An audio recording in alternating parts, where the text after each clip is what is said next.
பிரான்சின் இவ்லின் மாவட்ட நிர்வாகம் தனியாக புலம்பெயர்ந்து வரும் சிறுவர்களுக்காக 5 பிரத்யேக கிராமங்களை உருவாக்க திட்டமிட்டுள்ளன.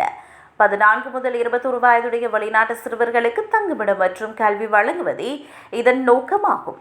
மாவட்ட நிர்வாகத்தினால் நேரடியாக அமைக்கப்பட உள்ள இந்த முதல் கிராமம் எதிர்வரும் மே மாதம் திறக்கப்பட உள்ளது. இந்த திட்டத்திற்காக அரசு 34 மில்லியன் யூரோக்களை ஒதுக்கியுள்ளது. இதில் மத்திய அரசு தனது பங்காக 7.3 லட்சம் யூரோக்களை வழங்குகிறது.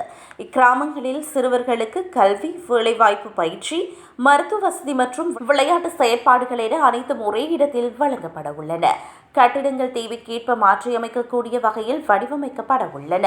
தற்போது இவ்லின் மாவட்டத்தில் மட்டும் சுமார் 800 முதல் 1000 வரையிலான துணையில்லாத சிறுவர்கள் இருப்பதாக மதிப்பிடப்பட்டுள்ளது.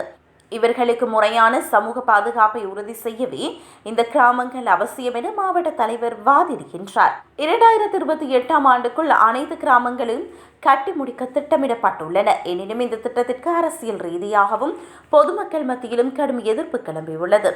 எங்கள் பகுதியில் உள்ள முதியவர்கள் மற்றும் குடும்பங்களின் நலனுக்கு நிதி பற்றாக்குறை நிலவும் போது வெளிநாட்டு புலம்பெயர்ந்தோருக்காக இவ்வளவு பெரிய தொகையை செலவிடுவது நியாயமற்றது என வலதுசாரி அரசியல் தலைவர்கள் மற்றும் உள்ளூர் மக்கள் விமர்சிக்கின்றனர்.